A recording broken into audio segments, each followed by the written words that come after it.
that by law, every political party must field, say, 30% female candidates.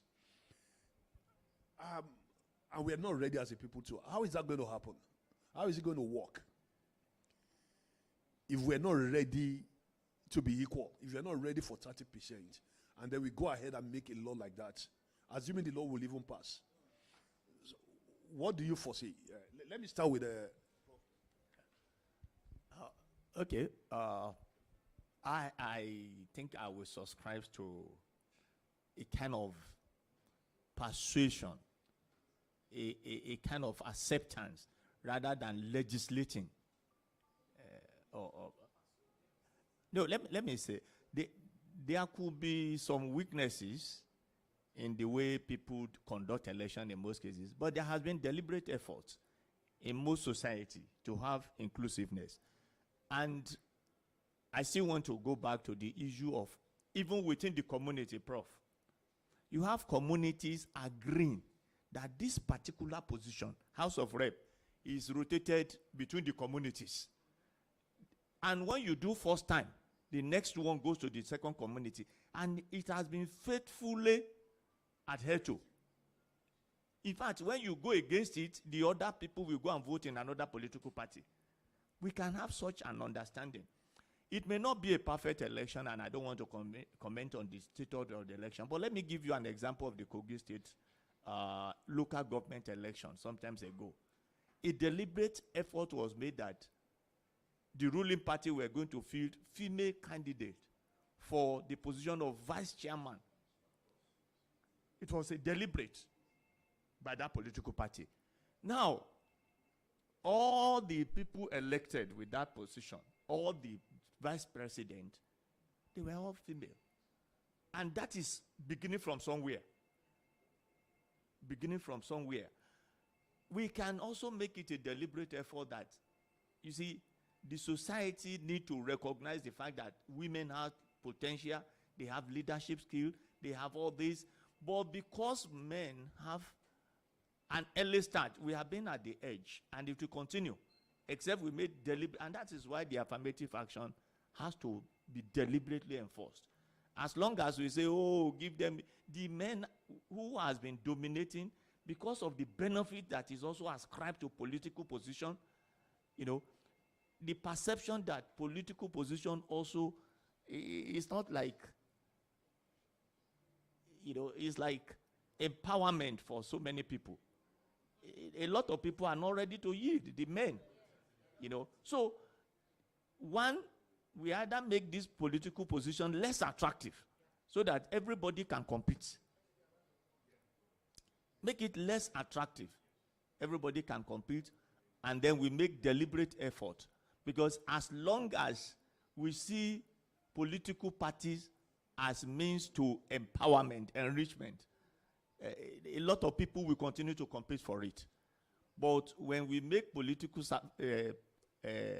position a surface kind of position that you are going to go there to serve your people, then people will begin to yield this position to others. Because if I believe I'm going there to represent my community and to make sure that my community get the best things, then what stop another person from going if I'm not going? But as long as I see it as a personal benefit, and that is what is happening, we must make political position less attractive. Where people see as, oh, if I get there, I'm going to amass wealth, I'm going to come out with a lot of things. As long as that is the perception of the society, then it is, people will not give up that position. Nobody wants to give such privilege out to others. So the society must make a deliberate effort. In order for the affirmative action to be successful, we must make this a service-oriented position and not empowerment position. Thank you so much. I think my own answer will be that sensitization, education, and constant awareness among the people. That's the solution. We keep sensitizing them, we keep educating them, and it will work. That's just the only solution. And we should just be deliberate. Yes, sir. Avi, I'm coming to you. How discouraged will You know, we had this meeting in Jos a few months ago, and it was on the GEOB. Okay. You know, and there was this person representing the Persons with Disabilities group. I don't want to mention her name. And that room, the way we were having was an upper room. You know, and they practically had to carry her on a wheelchair. You know, carry her up the staircase into that room. Okay. And because of that, you know, that was a very, Dishumaning. you know, it's traumatic. Yeah. So, and the hotel had set up lunch for that same place where we were having it. We had to move the lunch downstairs. Sorry, the lunch was downstairs. We had to tell them, bring the lunch upstairs. So we don't have to carry her again. You know, so how discouraged will a person with disability be to take part and go and vote and exercise their franchise? You know, seeing that, The polling units are not you know, accessible. nobody has made any special arrangement for persons with disabilities. You know, Andraus Musa was just telling us that he has not seen a single person with disability coming to vote. Okay. That is one of the reasons why a lot of persons with disabilities don't go out to vote, because the polling units are not accessible. Imagine there's a polling unit where there's a gutter, then across the gutter they have the polling boxes there. How do you expect a person on a wheelchair to go and vote where there is a gutter? And also, for the time past, there are a lot of advocacy campaigns about INEC making polling units accessible. And this election is one of the elections we are going to see after the election if those things are put in place. Because INEC has said that they have put in place they have taken away most of the barriers. For instance, there is provision in the INEC guideline that there are magnifying glasses for persons with albinism. There are sign language interpreters and IEC materials for persons with deaf persons who are going there to vote, and the visual impaired too. They are going to make voting polling units accessible. So these are some of the things that make persons with disabilities. We have had the reports. A lot of them, the reports that have come in, persons with disabilities are not there. And also insecurity. When election is being perceived as something that is not secured. Imagine me as a person with disability, I went out to vote and there's chaos there. How do you expect me to run? I have just one leg. I can't run as fast as someone without a disability will run. So for me not to go and add disability to my already existing disability, I choose to stay at home. So these factors discourage a lot of persons with disabilities to go out to vote. And we have the Disability Act, which was signed in by the present sitting president. And in the act, there's a section that talks about accessibility. And public spaces have been given 5 years grace, which we have done the fourth year already. We are going into the 5 years. It is mandatory that all public buildings are made accessible. An election is a public space where a citizen of the country has to go and cast vote. So election polling units are supposed to be accessible for persons with disabilities. When this is not accessible, it discourages persons with disability. And when you don't make a space accessible for us and we want to go in, that is where we have, if I'm in this place and I want to come in and it's not accessible and Sir here is passing by, I'll have to call him for assistance. And he will see that as me disturbing him. But if the place was accessible, I would just come on my wheelchair, wheel in, go in and come out, without him noticing that I am even in the same space with him. So making spaces accessible for persons with disability ease our pains, ease our discomfort. Our disability is nothing to us when barriers are taken away. But when barriers are there, in fact, the barriers are the disability. I am not the problem of the society. The society is the problem because the society put in those barriers to hinder me to go in and exercise my right and come out. Thank you. Thank you very much, Abe. We have Mustafa Rafiu wants to join us from Guso. Is he still there? No, is Mustafa there?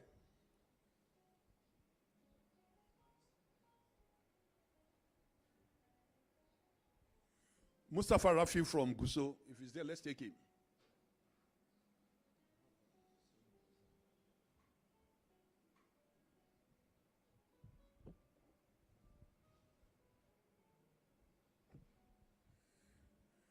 Yeah.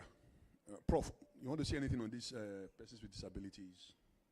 Yeah, I was just telling Ambassador here that some of these things we are gradually getting out of some of these cities gradually.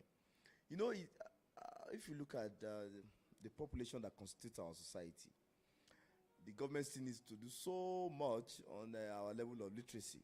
You know, for people to even understand why you are making certain advocacy. All right. Beyond you going to school or passing through the university. I was telling Madam that the PDP candidate, governorship candidate in Niger State, is a person living with disability. All right. And I tell you, if you know the popularity the guy has, for those that are familiar with the policies of that state, you will understand that, oh, really?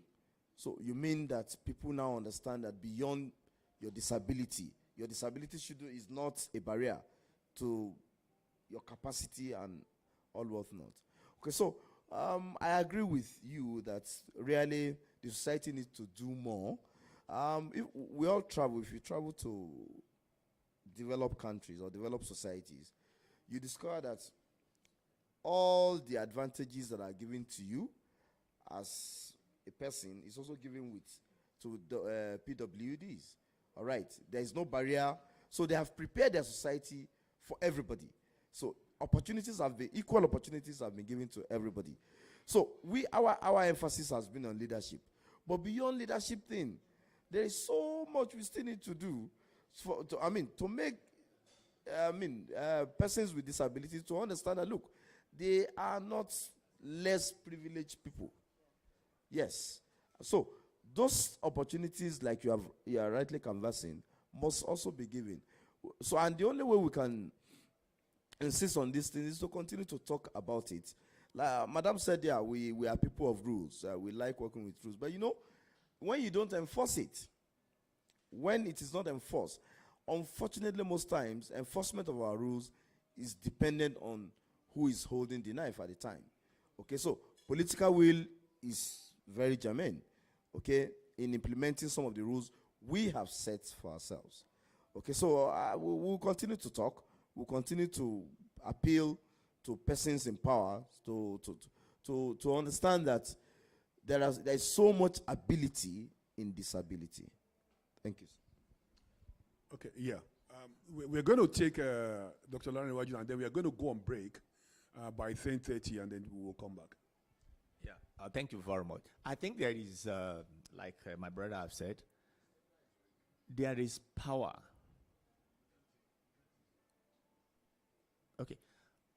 When there is the political will to do certain things, the society will own it.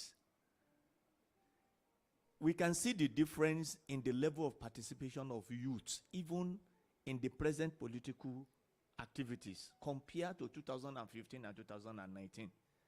And one singular thing that must have given hope for the youth is this, the not too young to run. That bill brought a lot of people opportunity to contest. But the youth also discovered that it is not only contesting, but by participating. So you can see the mobilization among the youth for voters registration. They register massively. And if this trend should continue, I tell you, they will retire the old brigade because they will be there. So this mobilization, this idea of mass movement, social movement, if we can encourage it in Nigeria, even among women. Let me say one thing is that if you go to Kwara, Ilorin, in the olden days, the greater number of people that vote may he so rest in peace, the former Senate leader, Oloye. The women constitute the major proportion of the people that are the voters in the Kwara State. And they mobilize these women. You see old women coming faithfully. They are better, you know, and people, and these people are more faithful when it comes to election.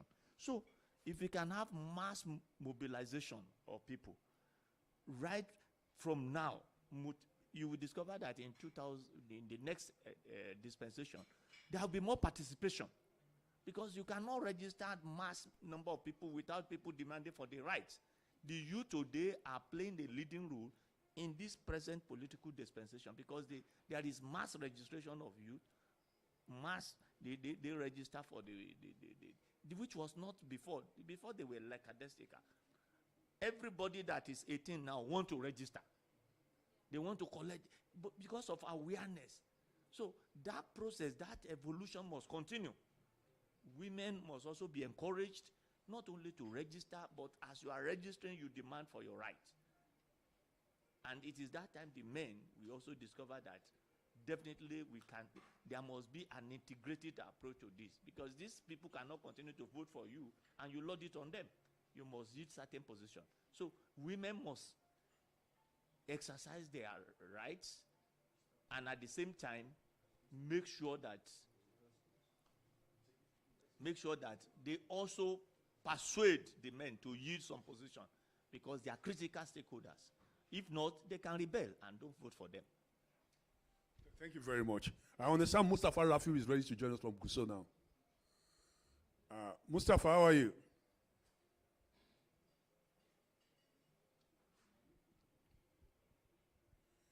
Can we have Mustafa Rafiu quickly and then we go on break?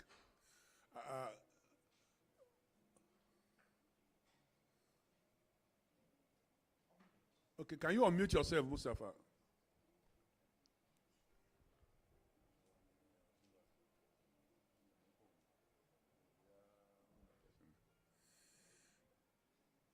Can you unmute yourself? Unmute.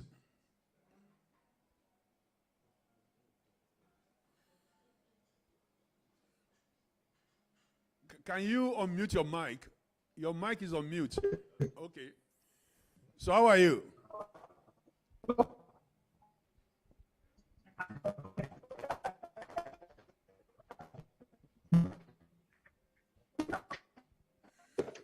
Okay, I think we're going to take a break now until he sorts out his network issues.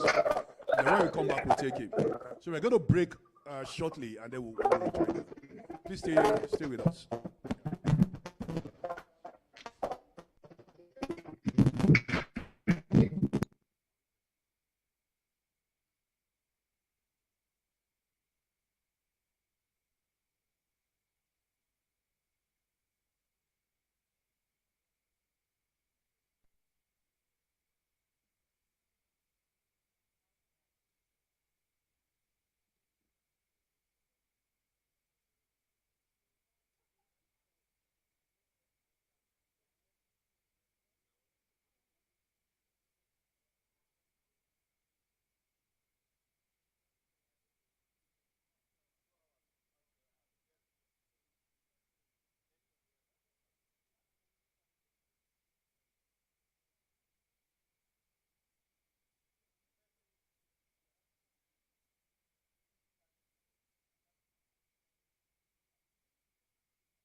song, with one voice, we're a nation undivided and poised.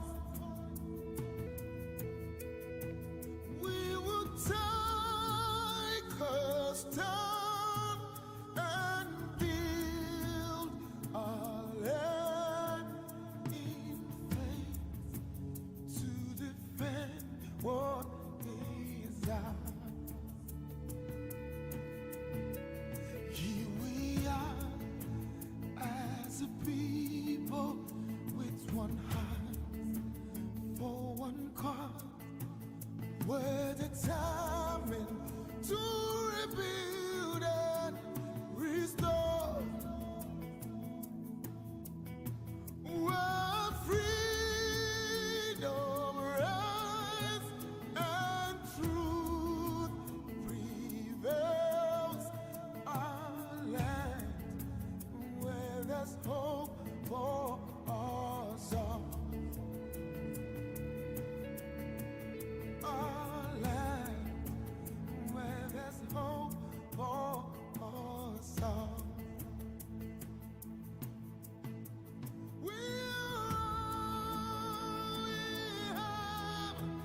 We'll defend our land. We believe in this nation, and we know we'll get there. We'll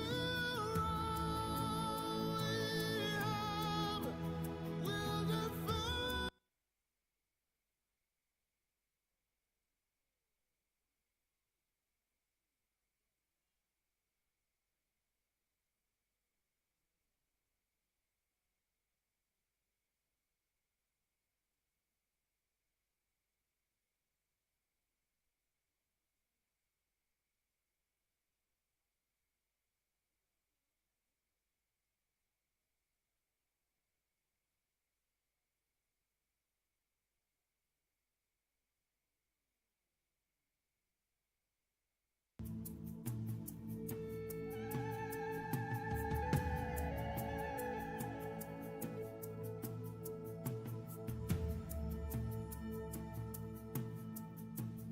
Here we stand as a people with one song, with one voice.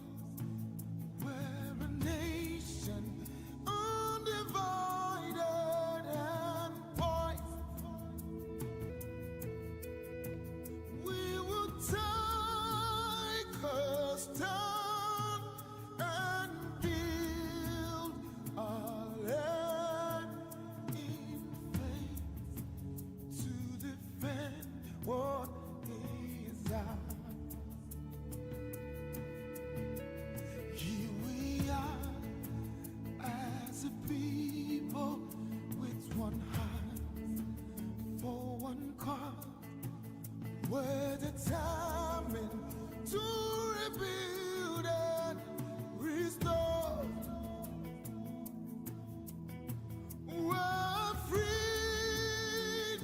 rises and truth prevails, our land where there's hope for us all. Our land where there's hope for us all.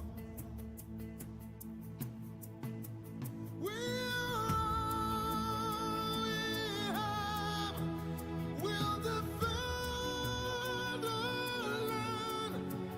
We believe in this nation, and we know we'll get there.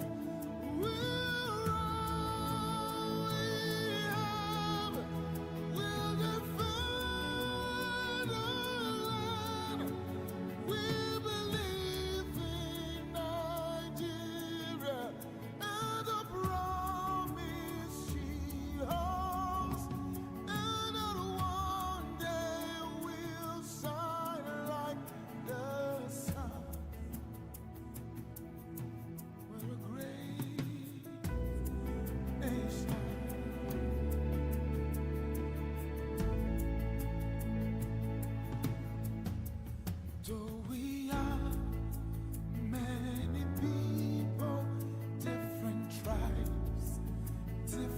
tongues, we're united in our strength and resolve to uphold the honor of our land and for generations to come. And for generations to come.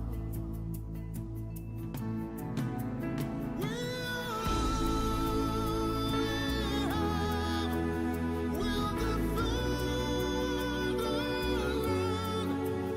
We believe in this nation, and we know we'll get there. We'll defend the land.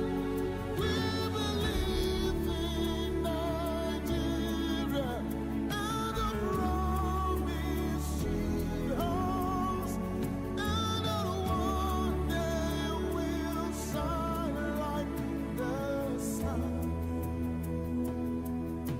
We're a great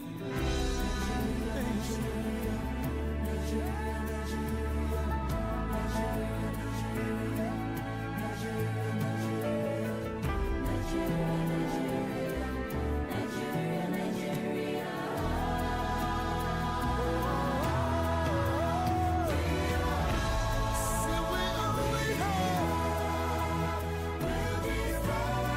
We'll defend our land. We believe in this nation, and we know we'll get there someday. Can somebody say with me? We'll defend our land. We believe in this our nation, Nigeria, and the promises she holds for us. And someday we will shine like the sun. From the north, south, east, and west, somebody say, if you believe, join us. We'll defend our land with all we have. Yeah, yeah, yeah, yeah, yeah, yeah, yeah, yeah, yeah. Say we are,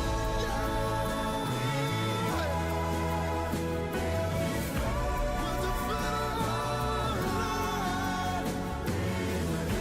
I believe, and I know you do too. Yeah, yeah, yeah.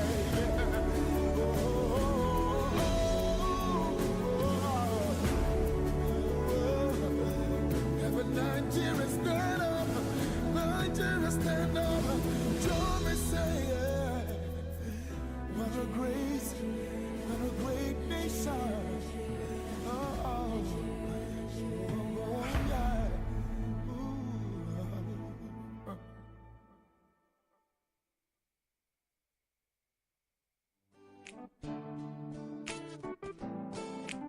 Yeah.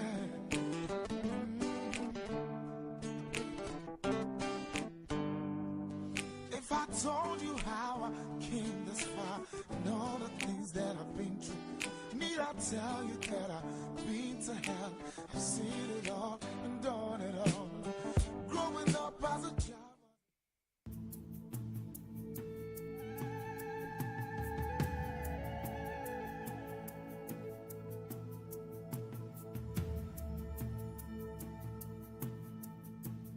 Here we stand as a people with one song, with one voice. We're a nation undivided and poised. We will take a stand and build our land in faith to defend what is ours.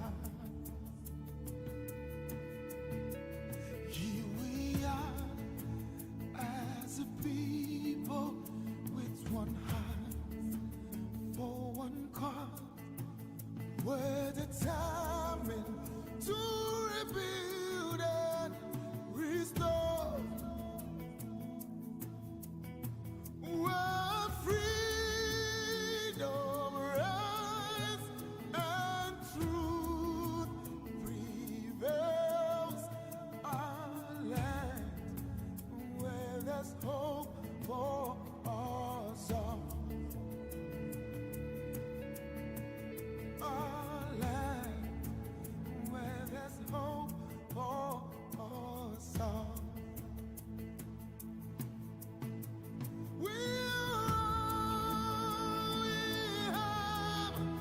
We'll defend our land.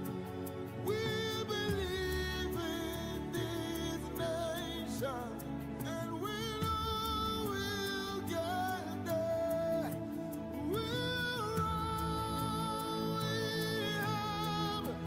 We'll defend our land. We believe in Nigeria and the promise she holds, and that one day we'll shine like the sun. We're a great nation.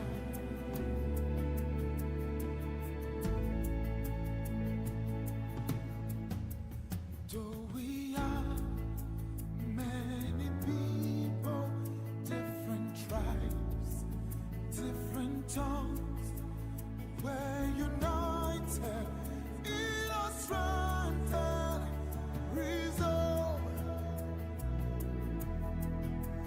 to uphold the honor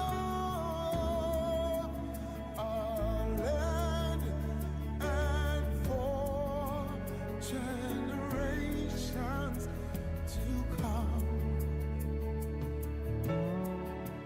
and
told you how I came this far and all the things that I've been through. Need I tell you that I've been to hell? I've seen it all and done it all. Growing up as a child.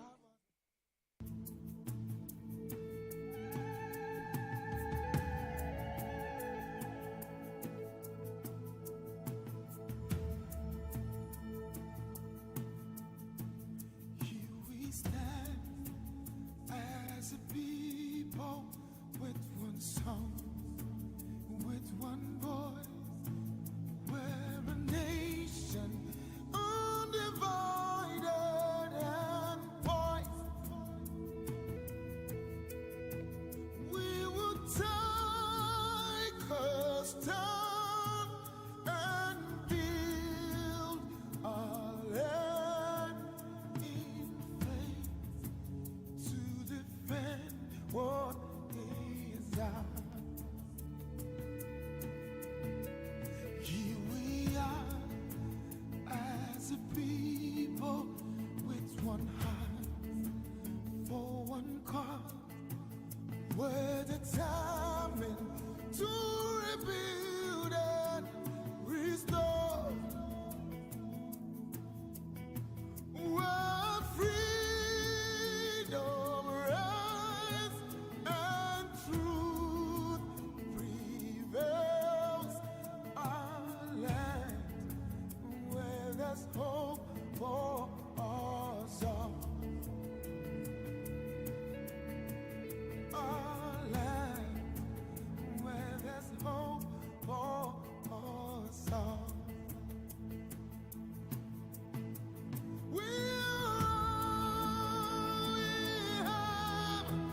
We'll defend our land. Believe in this nation, and we know we'll get there. We'll defend our land. We believe in Nigeria and the promise she holds, and that one day we'll shine like the. We're a great nation.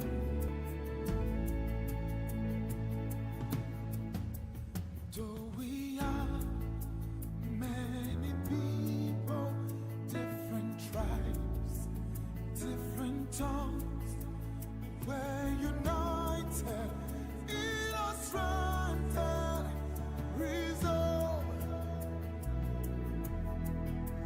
to uphold the honor of our land and for generations to come, and for generations to come.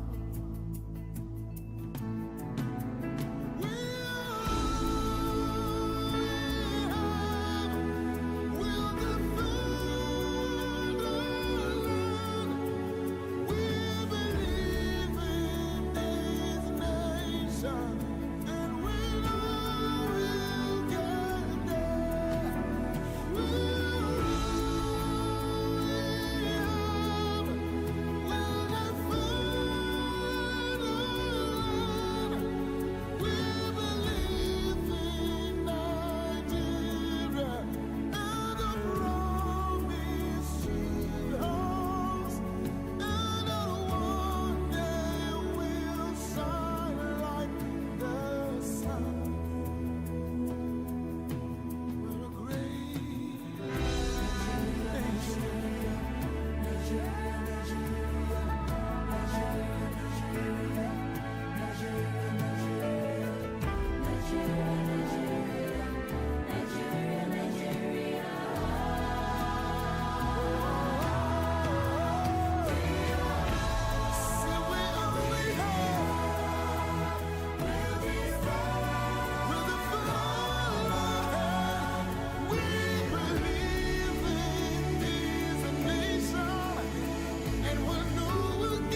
told you how I came this far and all the things that I've been through. Need I tell you that I've been to hell? I've seen it all and done it all. Growing up as a child.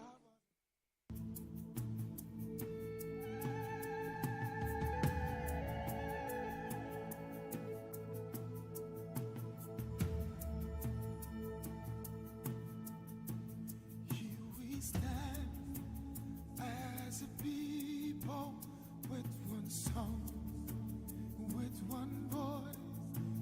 We're a nation undivided and poised. We will take a stand and build a land in faith to defend what is ours. Here we are as a people with one heart for one cause. We're determined to rebuild and restore. Where freedom, rights, and truth prevails. Our land where there's hope for us all. Our land where there's hope for us all.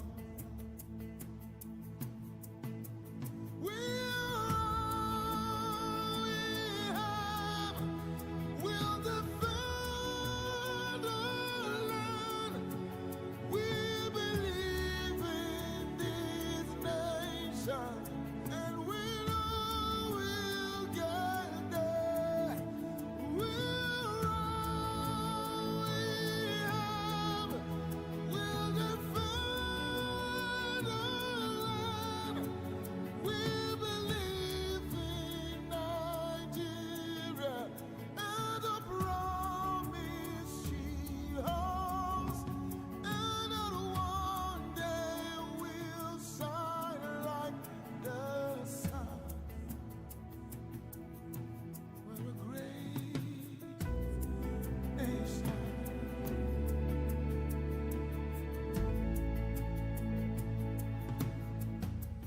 Though we are many people, different tribes, different tongues, we're united in our strength and resolve to uphold the honor of our land and for generations to come, and for generations to come.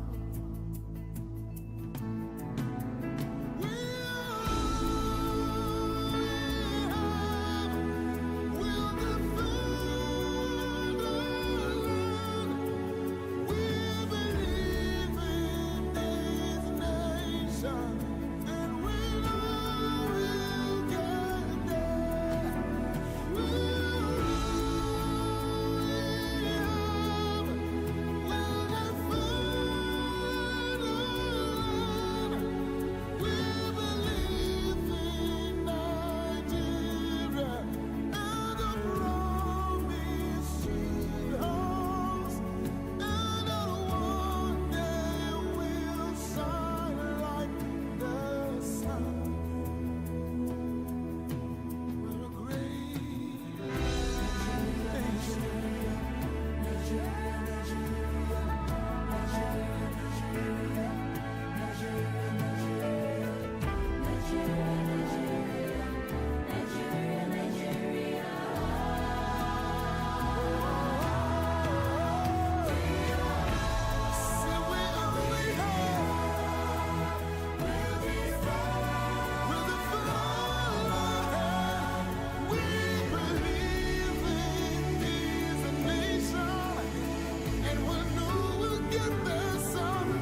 Nigeria, stand up. Nigeria, stand up. Join me, say, yeah. What a great nation. Oh, oh, oh, yeah.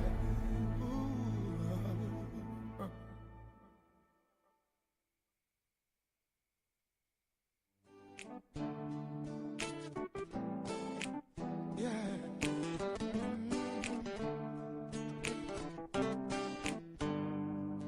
If I told you how I came this far and all the things that I've been through, need I tell you that I've been to hell? I've seen it all and done it all. Growing up as a child.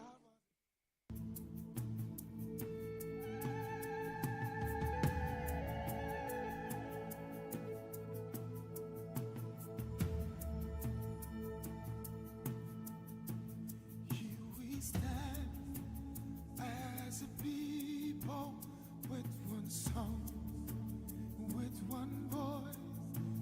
We're a nation undivided and poised. We will take a stand and build our land in faith to defend what is ours. Here we are as a people with one heart for one cause. We're determined to rebuild and restore. Where freedom, rights, and truth prevails. Our land where there's hope for us all. Our land where there's hope for us all.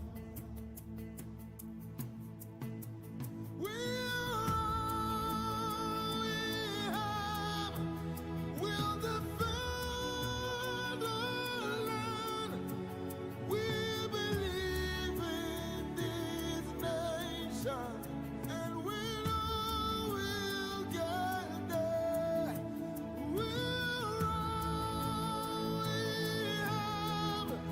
We'll defend our land.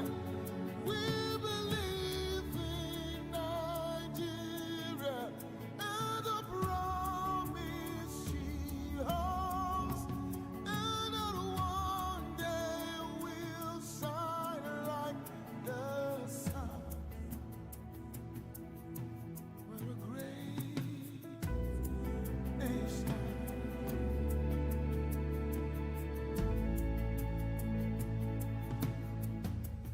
Though we are many people, different tribes, different tongues, we're united in our strength and resolve to uphold the honor of our land and for generations to come, and for generations to come.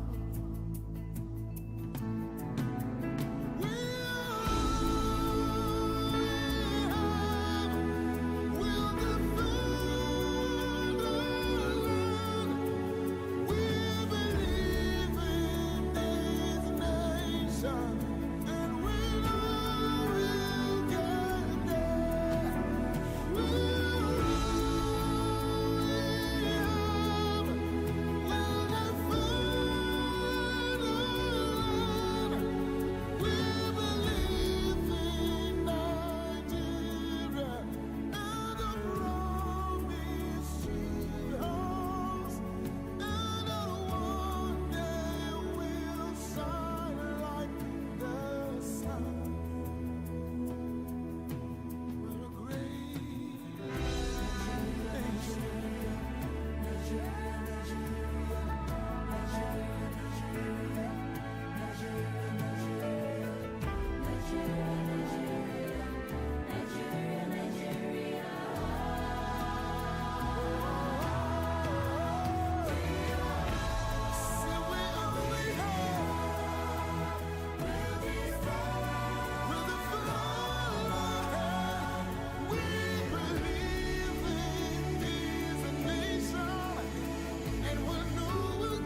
We'll have Debolo Omola of WFD join us. No, apart from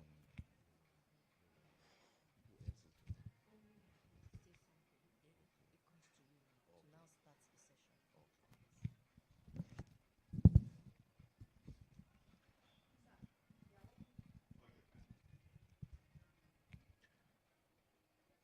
Good morning, viewers. As we commence the second section of the Political Party Watch, we have Mr. Adebawale of WFD, who is going to join us live. Mr. Adebawale, please, are you there? Mr. Adebawale?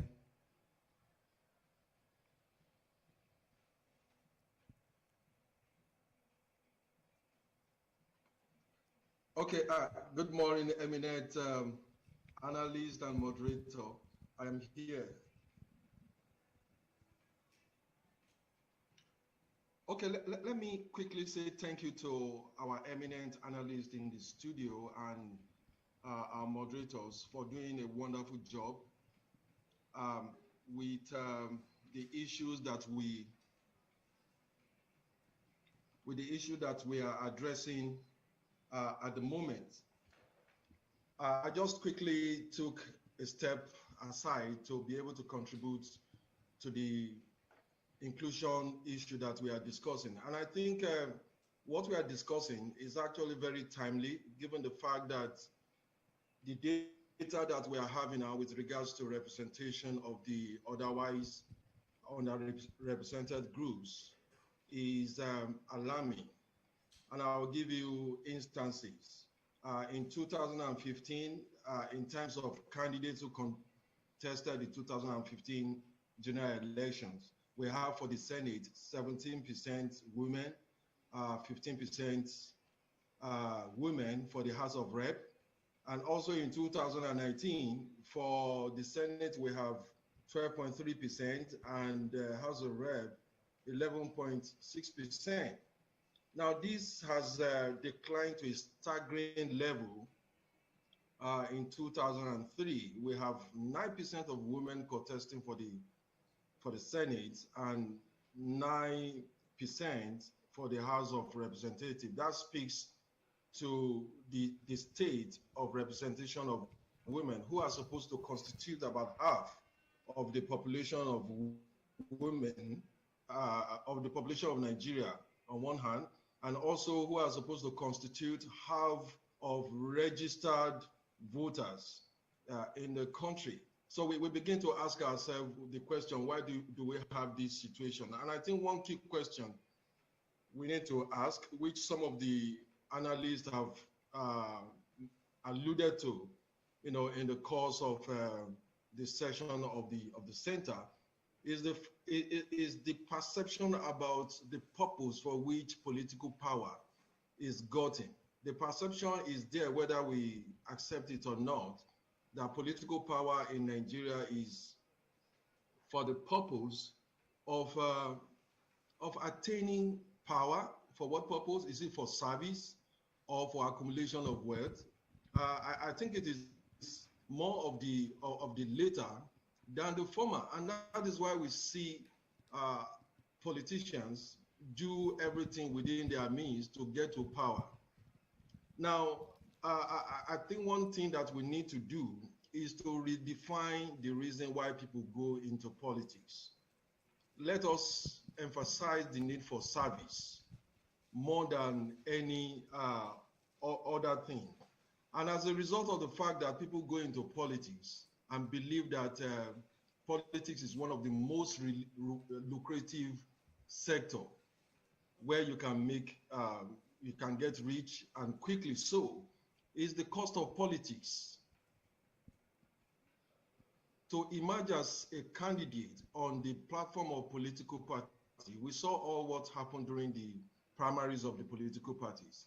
So much money was spent.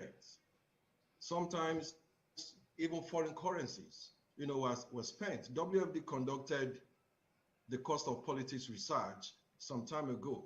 And one of the respondents, who is a serving member of the House of Representatives, said at a point, he stopped calculating how much he was spending because it was becoming alarming for him. If he kept calculating, he would get discouraged and stop. The question we need to ask ourselves, how many Nigerians of means can spend those type of money to get into political office? And so it even goes beyond issue of persons with disability, whether you are youth, whether you are women. I'm more given the men folk. How many patriotic, well-meaning Nigerians who have the capacity, the competency, and really want to serve is able to access the political space? I don't want to mention names, but we have seen a lot of eminent Nigerians who have attempted to join political parties, but repeatedly, their efforts to contest elections have been frustrated. So I think redefining the purpose for political office is very important. And therefore, we go back to the traditionally excluded group. How many women, how many youth, how many persons with disability can afford these funds to be able to emerge first as a candidate? Your spending does not stop there. When you emerge as a candidate, you still have to spend to campaign, to move around the country. Money is a necessary part of election. But when it becomes the dominant factor that determines whether you emerge or not your competency, not your antecedents, not what you are capable of doing, then I think we have a problem. We also must address the issue of costs of politics. Secondly, with regards to women and youth particularly, and possibly with persons with disability, I know that as far back as 2007, women failed to emerge as candidates because of the perception that women can't win election, which is a totally wrong perception. Youth can win election. They don't have what it takes to win election. But we have seen over time, women and youth and even persons with disabilities who have been able to do very well for themselves, who are serving as great ambassadors for this country, and who, if given opportunity by the political parties and they contest election and they get the necessary support and they emerge, will have helped to advance democracy in Nigeria. But opportunities are not given to this set of people. So I think the perception that youth and women and PWDs cannot win election needs to be dealt with. And why do we have that perception? I would say, and I think I stand to be corrected, that it is because our election as it currently being practiced is laced with all manner of violence. And therefore, we feel that it is the people that can withstand violence and all of that, that can contest election. As somebody mentioned in the studio earlier today, where do you have violence? How many parents will allow their children to go and contest or even cast their vote? How many, parents will allow their female child, to go out? So those are some of the situations that we need to deal with. And this perception that it is not the time for the youth. I have worked closely with young people in the course of my work with WFD, and I've interacted with political party youth wings. And what I kept hearing, particularly from the national youth leaders, is the fact that they keep telling them to hold on. It is not yet your time. Your time is still in the future. And we are talking about people who are in their 40s. So the process of movement within the political parties itself hinders, the participation of this group of people. And importantly, I think we need to open up our political parties more and make the process more transparent. When we have very transparent process and political parties understand that they need to be populated by youth and women, they need the population of youth, they need the population of women, they need the population of persons with disability, who constitute more than 20% of the population of this country, which is a sizable number.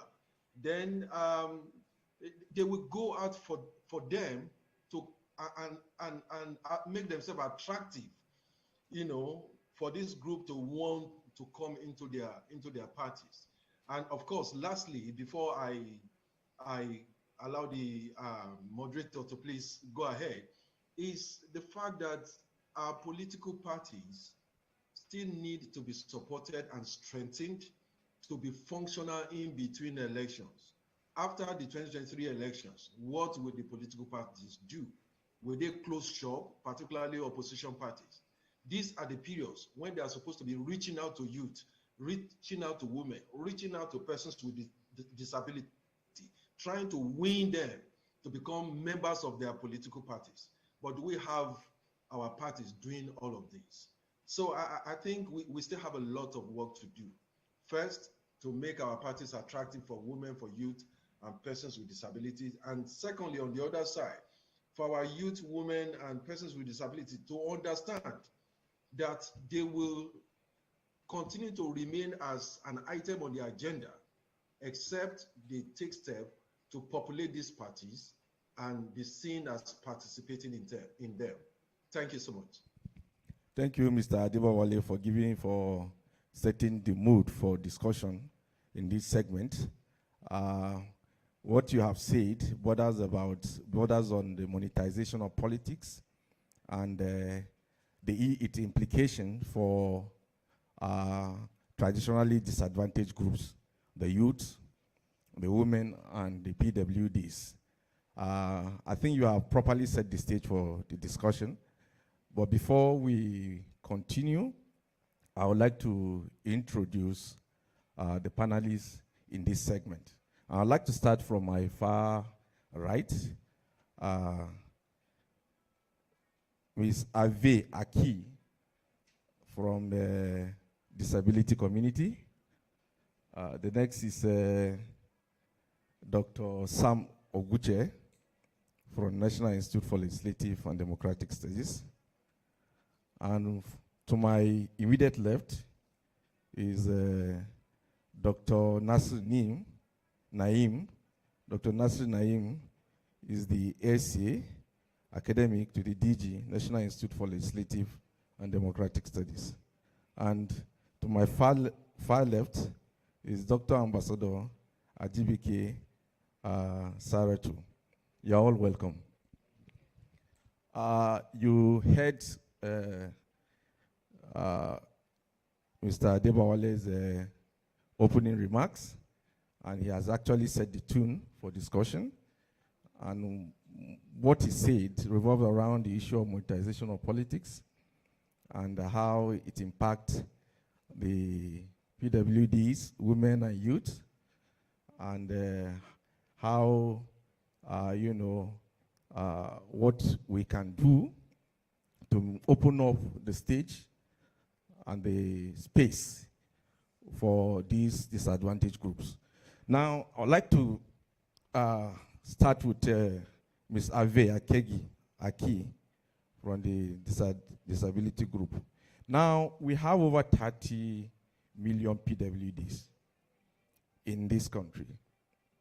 And now, if you look at this election that we are holding, that is holding today, we have about 15,303 candidates altogether. And out of these 15,303 candidates, we have only 40 PWDs as candidates in this election. Is that a fair start or a fair deal for the PWDs? That is not a fair deal for persons with disabilities, but it is better than where we were before. And in the, I think 2019 election, we have one of our own who contested as a House of Rep member, but she didn't go through. She didn't scale through anyway. Like her too, her experience was so traumatizing. But we'll not give up. We'll not give up. And we're also encouraging other persons with disabilities. And after this election too, we'll do more. A lot of persons with disabilities, even the younger ones, are out and going. And we are also interested in politics too. We know that before now, it was a zero position we were on. But a lot of advocacy, a lot of noise making here and there, enlightenment, education, persons with disability, we women with disability are waking up, and we are also working towards getting involved, carried along in politics. And sure, after today's election too, we know that in the next 4 years, there will be a great change in participating. The 40% is not encouraging actually, but it is something. A journey of 1,000 steps begin with one step. So we know that from the one step we are taking, it will be 2, 3, and next. And issue of money too, issue of finances when it comes to election. In our only two ways, we'll also work towards that. It shouldn't be an issue of money. We'll go back to the grassroots. You know, when you talk of election, some people feel that you have to start from House of Assembly and Reps or Senate, that it's election. Election, it's way more than that. Grassroots election. You can go contest for councillorship. So I think going back to start from home, it will give you even an edge. And we need to learn the ropes. It's not just waking up today and saying I'm a member of a political party or not. You need to. Politics is like a school, actually. So you need to learn and go through the processes to be out there. So it's not too good, but we are not where we were yesterday. So we are hopeful. Dr. Oguche, how will you react to that? Yes. For me, I have nothing much different from what she said. The fact really is that the society is not helping this special group of persons. I remember during the primaries, one of the political parties in Kogi State had a person with disability as a candidate. But eventually, for no reason, the political party submitted the name of another person. I think that case is still in court. So you see, apart from commercialization of the electoral process, the seeming militarization too is such that excludes women and persons with disabilities. If you look at it, somebody said if you are going for political campaigns, you are not sure of returning. So when you have that tense atmosphere where people do not feel safe going out, then it becomes a major disadvantage to this group. So when people are running, trying to save their lives, it means the persons with disabilities are going to be, the major victims. And then look at the cost of nomination forms of the various political parties. It's already, somebody mentioned it earlier, it's already a turn-off. A situation where you have exorbitant prices being put on nomination forms. The implication is that a certain group will be left out. And so from intra-party politics to the societal expectations, societal views, where people expect people who have gone into politics to bring home certain dividends, then you can see that people are discouraging this group of people from the beginning. When you put such high costs, what are you telling them? It's a kind of an indirect exclusion, where it is riddled with various forms of violence. It is exclusion, because as a man, you will not want to be seen looking for your wife at midnight. You will not want to be looking for your child at midnight. And when these things happen, that's so you see. One, what of security? It means the state must be alive to its responsibilities to provide a conducive atmosphere. Where it is not peaceful, then automatically it is those with large minds that venture into it. As she said, this is not where they were, but it's a major step. Recently, we were engaging with Stacey Abrams from the US, and she was narrating, her experience over the years. It's a kind of perseverance and persistence. If you try, another thing is, if you try once and you don't get there, it shouldn't be a discouraging factor. You would know that, yes, I can still go. It's doable. Once you have that belief that it's doable, yes, you can run for it. But most of the times, you see that they perceive the system as unfair to them, because there are instances like this Kogi example.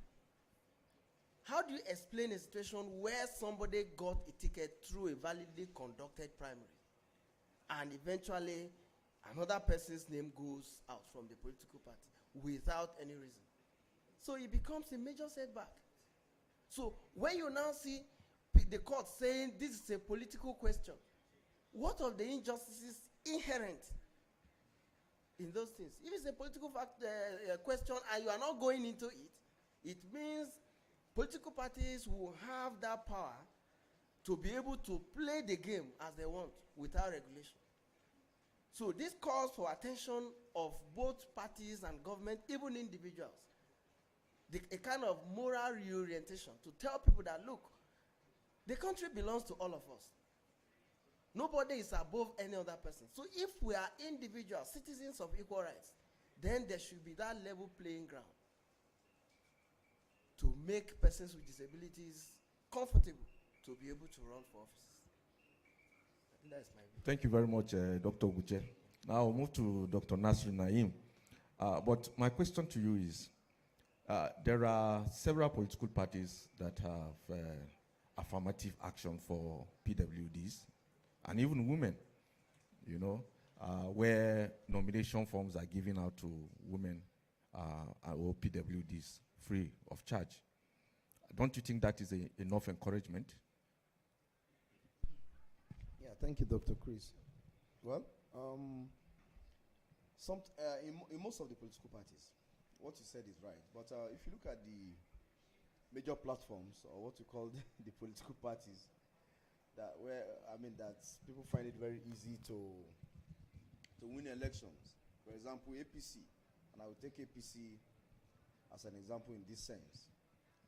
APC, for women and youth, they have what they call a reduced price for their forms, okay, for contests of various positions. But you see, the money politics, as said by our friend Deo Adebowale, you see, you discover that it has, money has become a deciding factor for some time now in our political system.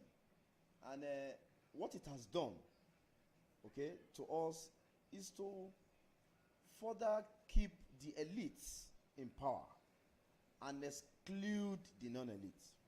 And when you talk about the non-elites, it includes all these groups that we're talking about, the women, the PWDs, and the youth in particular. Okay? Because the non-elites majorly is always difficult for us to put resources together that will compete with these elites who, for a long time, they have been around within our resources and all that. Remember that the platforms we have within this country, most of our politicians use them for is to compete for resources. Okay? And that is perhaps one of the most unfortunate things that has happened to Nigeria. Okay, but you see, giving free forms to PWDs, young people or women, hasn't really done much in what we are talking about, in the advocacy we are trying to advance. People are yet to understand, political leaders are yet to understand that beyond considering young people by encouraging them to, take free form, what are the structures given to them that will ensure that they win elections? Okay? What are the processes of encouraging or of recruiting young people, women, PWDs into the political system? The idea is just for what I call completeness. So that when they are accused of, you have not included us, but we gave 2 people forms, and that is just the whole purpose. It hasn't gone beyond that, really. Okay. If we also advance the discussion to currently the candidates of various political parties, and I mean presidential candidates, if you listen to most of the campaigns that have gone around and maybe their manifesto, you will discover that the issue of exclusion of women, PWDs, and the youth are very salient in their conversation. A lot of them, particularly the PWDs, they have not talked about them. You don't hear them talked about it. Okay, meaning that, and these are the things that, shape decisions of political leaders when they eventually get to office. Okay, so if we are able to increase or advance our advocacy to the extent that it's also occupy, or it shapes part of the conversation before people get into offices, I can assure you that when they get into the offices, they will know that, there are so many groups, so many individuals, so many persons that are advocating for this group, and gradually we may begin to have changes. But beyond giving free forms, there is need for, like I said earlier, political will, and then we must be very intentional about it. Okay, everybody must understand Chris, what we are saying is PWDs, women, they must be seen as part of the system. Okay, not giving what I call undue favor, or what they consider as favor. No, you're not favoring them. These are people that we talk to, we campaign to, and they come out. The DG of News reported that over 70-75% of voters that have come out within the area he's observing, they are women and youth. So if these guys are people that give the energies, people that ensure that leaders become what they are, then why not give them enough consideration when you get to the offices? Okay? And those that become the president, governors, senators, and what have you, they are powerful people in the management of political parties. These are opinion molders. These are the people that talked about what happens. Okay, so this, as we are about to elect, or as we are electing our leaders for the next 4 years, this should be one of the things that will shape conversations, that we ensure that these excluded groups, they become inclusive. Thank you. Distinguished panelists, before we proceed, some of our observers are standing by to report directly. We have Mr. Jimo Adebayo from Okitipupa Local Government, Ondo State. Jimo, are you there?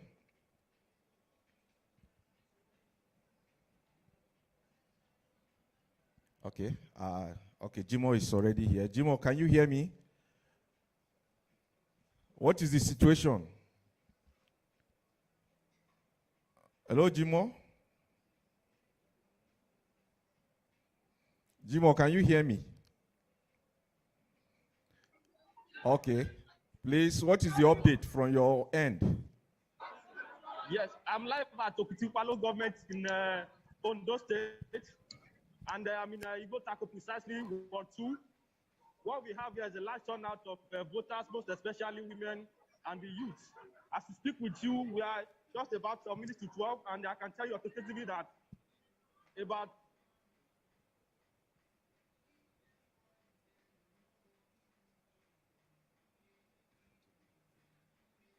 just 25% of voters have voted. It takes 4 to 5 minutes to.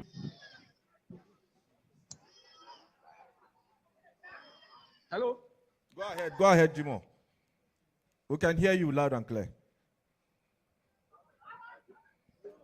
Go ahead, Jimo. Hello? Go ahead, we can hear you. Yeah, we have a large turnout here, and so far so good. We still have nothing less than 75% of voters here to vote. The beavers is not working as expected. It takes an average of 3 to 5 minutes to vote. And here, the priority is being given to the elderly ones. If you can see from the camera, you see that the elderly ones are seated behind me here, while the youth are standing. Okay, what about PWDs, people with disability? Hello? What about PWDs, people with disabilities?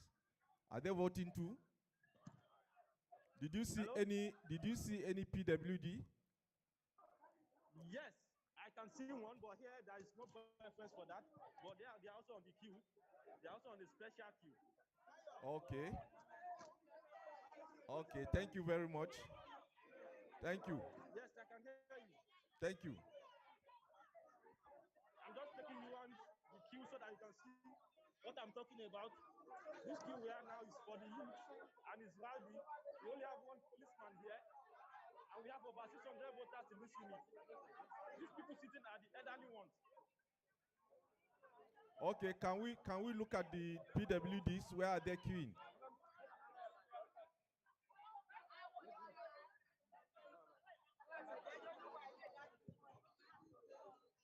Hello? Yeah, I can hear you now.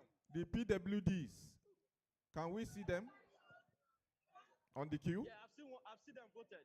Though the beavers rejected one of them, there's a man who has problem with his eyes. The beavers could recognize him. He was told to come back. But so far, all the PWC are voted that are here. Okay. Thank you very much. You're welcome, sir. Are they giving priority voting?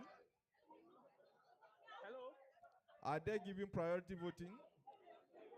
Yes, there are priorities to elderly people. Okay. PWDs, I mean the PWDs. Hello, Jimo. I can hear you. The PWDs, are they giving priority voting? Are they giving special consideration to vote? The PWDs. Yes, they were giving priorities. Those that were here earlier had voted, except for one of them that the beavers could not reach. But others have voted. Okay, thank you very much. You're welcome, sir. Thank you. I think he has made the point.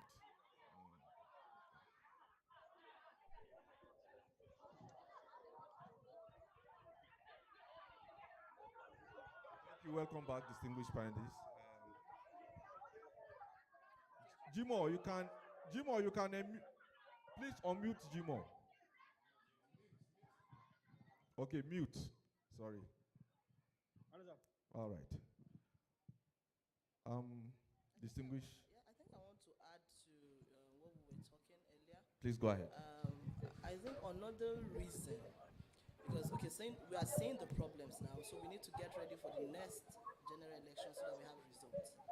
You know, we've seen the problem that Mr. Adebolawale said, the economic power of women and youth and the people with disability, the parties not being transparent enough and all of that. I think I want to look in the area of preparation for these three groups. We need to get them prepared in the sense that having like mentorship programs, political mentorship programs now, more of it, so that there can be education in this area, preparing those that have dreams and aspirations to be part of. Sorry, Dr. Ajibike, we still have another of our observer on the standing by. Dr. Saretin. Dr. Saretin is reporting from Edo North, Edo State. Dr. Saretin, are you there?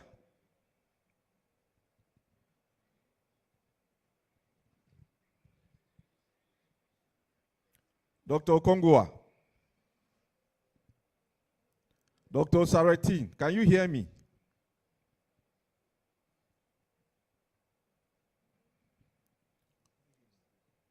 Dr. Saretin.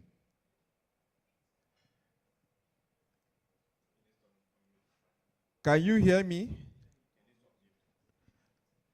Please unmute your mic.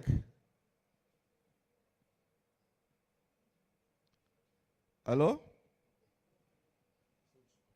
Okay, let's return back to our discussion. Please, you may continue. Like I was saying, there's a need to have more of political mentorship program for people that have these dreams and aspirations on how to groom them and get them ready, particularly for the PWD. I was really when Ave mentioned that they are trying to get better, though we're not there yet, you understand, but I feel that if they can be like a place that the PWD get prepared, particularly those that want to be a part of it. I know we have organizations like Elect Her, Win Poll and all of that, but we just have very few. They are not enough compared to the statistics of women that make part of the population, you understand? So we need to have more organizations that have these programs to prepare people to be a part of the political space. There's a need for them to know what to do, how you're supposed to be a part of the bodies, how you are supposed to join the parties, what you need to do at the party. Preparation, mentorship program is very critical, I must say. Mentorship program is very critical here. So I think we need to do more of that advocacy in terms of mentorship. Prepare these youths, prepare the PWDs, prepare the women. We have few, yes, but we're not there yet. So if we need to get results, the economy issue, power is there, but I think preparation, education is very critical. Knowledge is very critical. And that's what the so-called elites that keep coming out year in, year out, is because they know what to do. They know how to play the cards. So there's a need for it to be done properly now and in the right way. We say politics is dirty. That's because that's the way they've been teaching them. If these people that are playing the dirty politics are the ones coming to teach the younger generations, the only thing they are going to transfer back to them is that same dirt. But when you can't keep doing the same thing the same way over and over again, you want to see a different result. There's a need for us to show a different picture of how politics should be played. So I think we need to change the pictures that the youth will be seeing henceforth, the picture that the PW will be seeing, and prepare them, and even the women. Because for me, I feel if you let me give a scenario of a child growing up, whatever you show that child will determine how that child will form. So if all we're seeing are these people, in quotes, out there in politics, and we're not saying something different, they also will just go through that pattern. They will just go through that way, and then they get to those, become those party chairmen, become those leaders in those elective seats, and still push women aside, and still push PWD aside. But when they go through those programs, and in those programs, their orientation are changed, that there must be inclusion. You must respect them. You must respect their opinion. You must carry them along. When those people get to those parties or those power or those elective seats, they will change the narratives. Why? Because their mindset has been changed from inception. Thank you. Thank you very much. Recently, I conducted an interview on the Political Party Watch program, and we actually interviewed 18 political parties. And there's this notion, particularly among the new political parties, that these underrepresented groups, the women, PWDs, and youths, do not want to, explore opportunities with the smaller political parties and prefer, to go to the bigger and more established political parties where competition is stiffer and even the opportunities are not there. So what do you have to say about that? I would like to start from you, Dr. Ambassador Ajibike. I think it still comes to the society. Because, society sensitization is critical if you want to see results in all that we are saying. There's this mindset of people. You go out under a party that is not known, those smaller ones, and then maybe you are going for, as a presidential candidate. If you notice on social media, there are only 3 pictures being shown everywhere about presidential candidates. It's the only 3 people that are contesting. We have a woman that is contesting, and everywhere on Instagram, you are only seeing 3 faces. So even the society themselves have already conditioned the issue to only 3 parties. So now you are telling me to go out and contest as a presidential candidate. I'm a woman. And you are telling me to go to one of those small parties. The first thing I will just tell myself that it's failure on arrival. Because immediately nobody is even seeing me. You understand? And then the big lions will not even give me the tickets. So it's the society, if we can get through to the society first and change the mindset of the society that is not about the big names. Let's give opportunities to even the smaller ones. You will see that people will not mind to go and start from those parties. So the main issue is the society. We must advocate and sensitize them that it's not about the big, the APC, the PDP, the Labour Party. In fact, people will tell you that there are only 3 parties and others. So there must be room. So I think the problem is just that the society itself has stigmatized every other party, and they just don't give room for them to fly. So I think we should, the way, that's the problem, and the way to it is to encourage and sensitize them to look towards these lower parties so that people can really, really want to go out there, because that's the only way. That's where there will be opportunity for these 3 groups. Because over the other bigger ones, it's a struggle, it's a tug of war. And I think if we have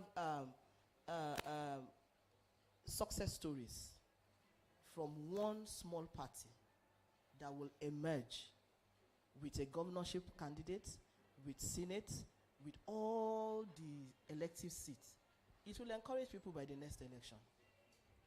Thank you very much. I would like Dr. Nasir to respond to this as well.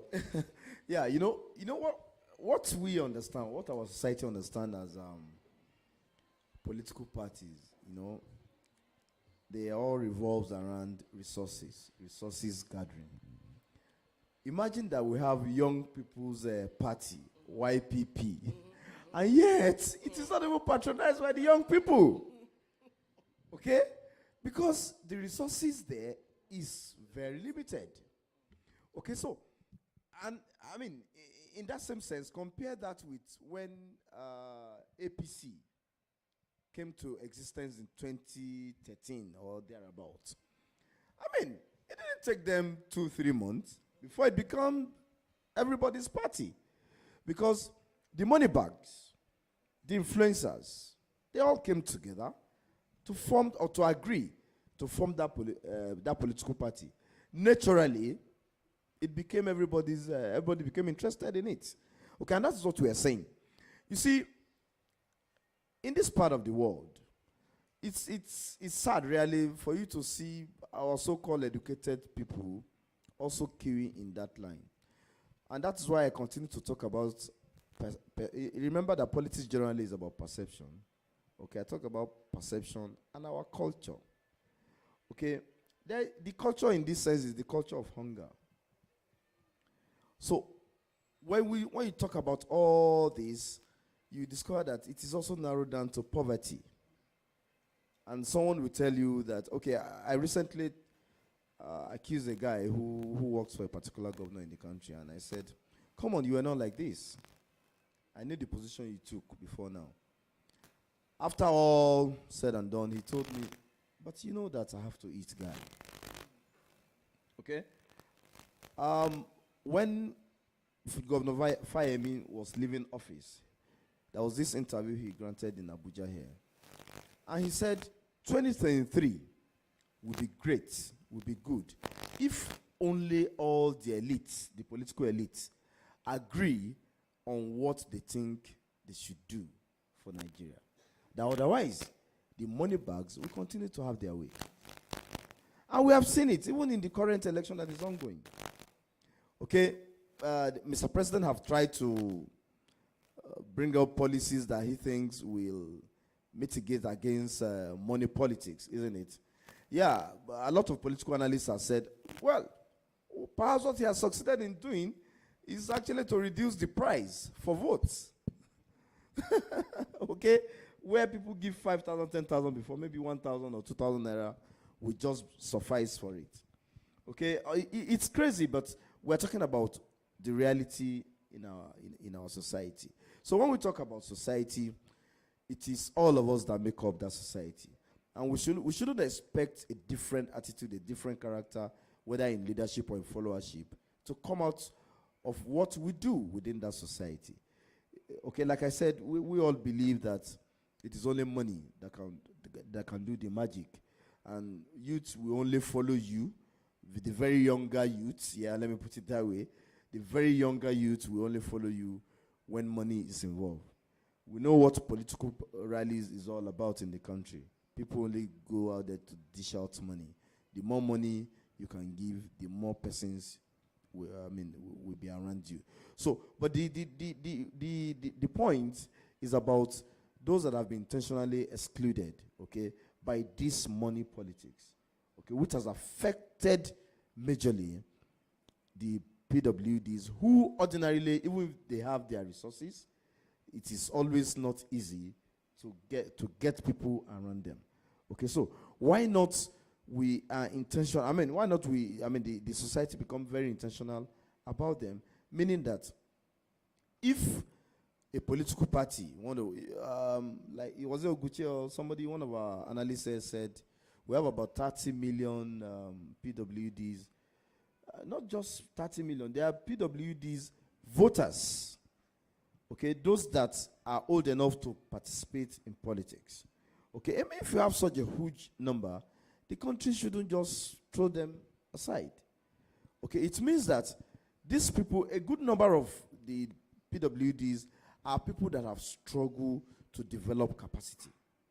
Okay, so if we have a capacity that we feel that, oh, these guys have something to offer, then we should encourage them by including them in our plans, by including them in our policies, by including them in our legislations.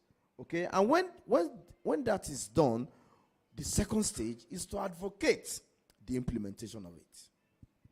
Okay, because that has been the problem, if you ask me.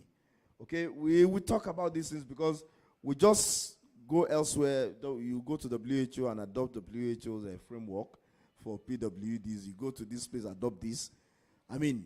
It's in our rule. So what about it? So for me, and to my mind, really, the conversation should be about how to implement some of those things we have agreed to do for these groups that have been excluded via money politics. So that we can, look at the diversity of Nigeria that we talk about. A good number of us, and particularly scholars, we agree that the diversity is not working, isn't it? And that's what a lot of people will tell you. Unlike what do you call them? United States of America, where we adopted some of these things from. Okay, the whole idea is because people don't feel included. Certain groups, certain sections, certain people, certain culture are feeling excluded. And because of that, this exclusion continues to widen. Yeah, we continue to widen the scope. Okay, if today maybe two groups feel they are not included in this whole conversation, by tomorrow you discover that another group will also come up. Okay, so why not we address these issues before it gets out of hand? If 30 million people, if they come together and decide that, there was it sometimes in Kano at about 2013, where PWDs came together and blocked the road. I think it was one local government, or I can't remember exactly the story. I mean, they were able to, they halt the economic activity of that place for that few hours. Okay, meaning that they can also what? They can also cause, a change. And that is the whole, so for me, we need to be very intentional about these things. We need to ensure that when leaders are campaigning, or when they get to offices, some of those things that they say, we must see how they want to implement them. But we're even talking about, people are not talking about these excluded groups. They are not talking about them. We have not seen, so resources that they have garnered from people, let them also use it to address these political excluded groups. We are already having questions on the screen, but before we go to those questions, I would like Dr. Oguche to respond to this issue, because it's a very important issue. Because during that KII, so many political parties, particularly the new ones, this issue continued to reverberate across most of them. The opportunities have been provided for the underrepresented people or for the disadvantaged group, yet they don't want to take advantage of it. Dr. Oguche, please. Okay. Thank you very much. To take it from where Dr. Nasir stopped, you know, when you have a system where aspirants opt for the major political parties, it tells you the frame of mind of the people, what the society looks out for. And that takes me to the posture of the Supreme Court, that votes belong to political parties, not individuals. So if you have a system where some parties that are considered as major have taken hold, it means the people that are coming on board, since there's no independent candidacy, will be looking out for platforms that will make it easier for them to win. That is why, you know, people don't care. What does it tell us? It means if we have to get out of this ugly practice, ugly trend, then voter education should be a priority. Reorientation of the people should be a priority. We should be able to tell people that, look, it's not all about political parties, but candidates. What we have a person that is running under, if you look at the statistics for this election, it is the so-called new parties that are fielding more female candidates. PDP has how many? 70, APC has 101, Labour Party has 82 or thereabout. But you have ADP having 159, like that, in that order. So, what does it tell us? These political parties that are considered as big parties, already they have become so competitive that it is still the elite. It is still those who feel that they are the political leaders. In fact, most of the time, if you go to the courts, pre-election matters are coming from these major political parties. It's all about who is a candidate, who is not a candidate of these parties. So until we begin to form a political process where priority is not a kind of which party, but on the candidate, then we'll continue to experience this. These parties are not even willing to accommodate. But when you now have young parties coming up, can our people, Nasir mentioned YPP. You should ordinarily be young people going for that platform. But how many? Why are they not going? People believe that, look, it is the established parties that have the potential to win election. And you see, nobody wants to run at a loss. Any person that is going, imagine a woman now who has gone out of her way to mobilize resources. That person wants to run under a platform where there will be some high level of assurance of winning. It's not a platform where you go, like in 2019, one of my friends, very close to me, ran under a party. And when the results were declared, he called me and said, I did not hear my name. I said, they did not announce my result. I said, maybe you did not listen well. Maybe you did not listen well. Go to INEC and ask them what they did with your result. So, but you can't hear this from the major political parties. That is why you see it becomes more difficult for women and persons with disabilities because of high competition under these major platforms. So people should begin to see that there are potentials under every platform, provided it is the credibility of the people. You know, one of the things that the political class is exploiting is the vulnerability of the people. When you see citizens, in fact, I can tell you now, research has shown that in Nigeria today, people have devised formula for feeding. 101, 110, 010, worst case scenario 000, which late Agoda described as a state of economic helplessness, which is a stage of torture. Now, as was mentioned earlier, when you have a situation where people are struggling to feed, it is only the living that will be talking of good governance. So people, it's survival first. So there should be some deliberate policies.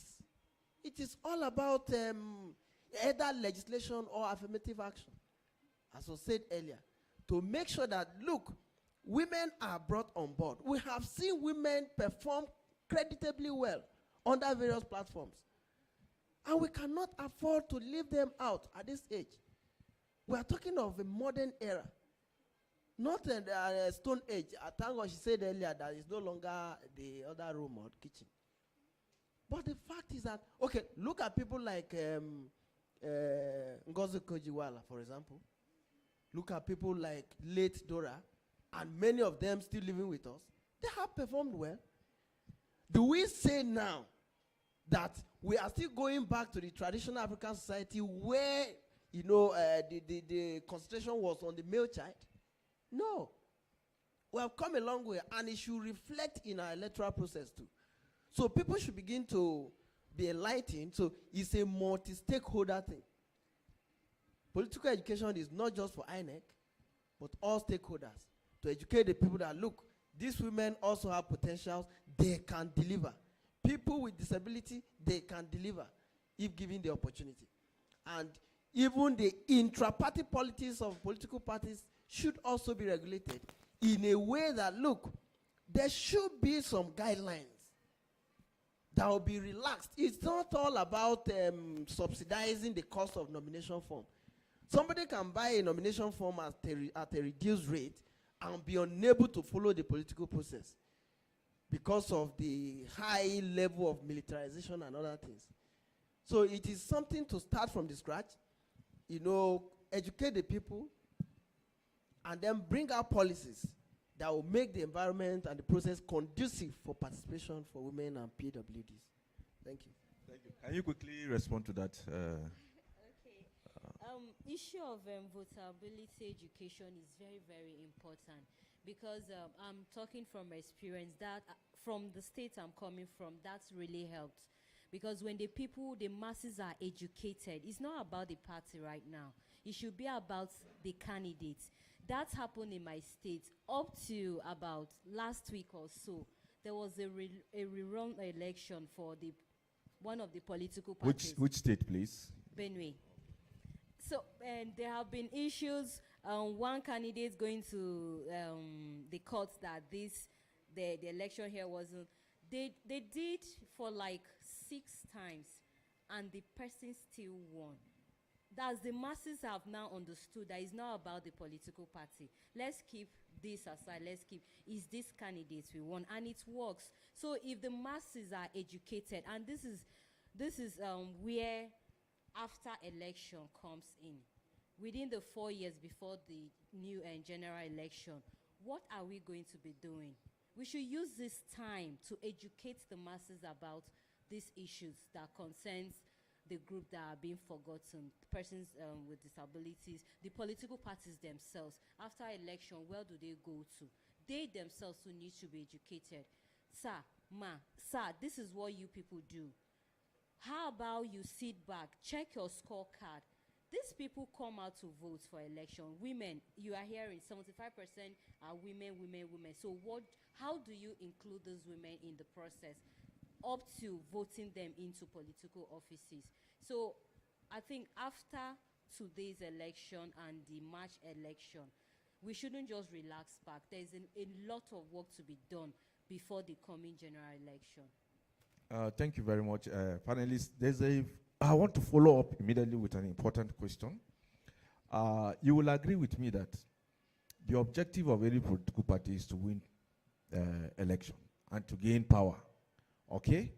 And you also know that political parties are not financed by the state in Nigeria. All the political parties will have to, seek and secure funding independently of the state. And in order for a political party to win election, the candidate will so present will be such that will be able to add value, particularly with respect to finance. Okay? Can we say that because we want to, or the political parties want to ensure inclusiveness of women, PWDs, and the youth, so even if they don't have that value, that financial value to add, they will just bring them up and then present them for election? I would like to start from you, Dr. Ajibike. I hope the question is understood. Yeah, yes, it's understood. So if they don't have all the values you have mentioned, should they be brought on board? That means that's what we're using as a yardstick. I believe that candidacy should be about the value that the individual can bring on board. It's not about the money that he can spend or he or she can spend. It's not about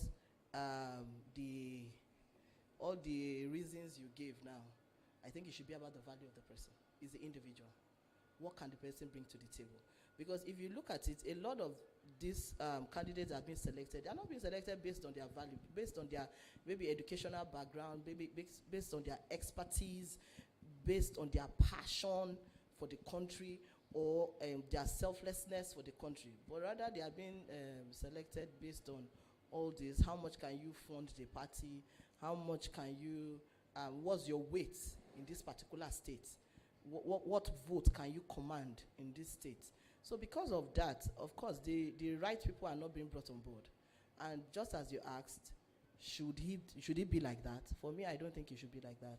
I think selection should be based on if a party has a competent candidate that can change and bring a change to our society, to governance, they should be the one to be brought forward.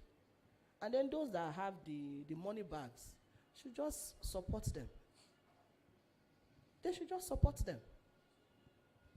Yes, sir. Okay, Dr. Nasser, let me modify the question slightly. Okay. Assuming you have a candidate, have candidates with a very good quality candidate, and that quality candidate does not have, the money, to run the election. Should the political party offer the platform, given that there is no any source of funding, especially if the party is not in power?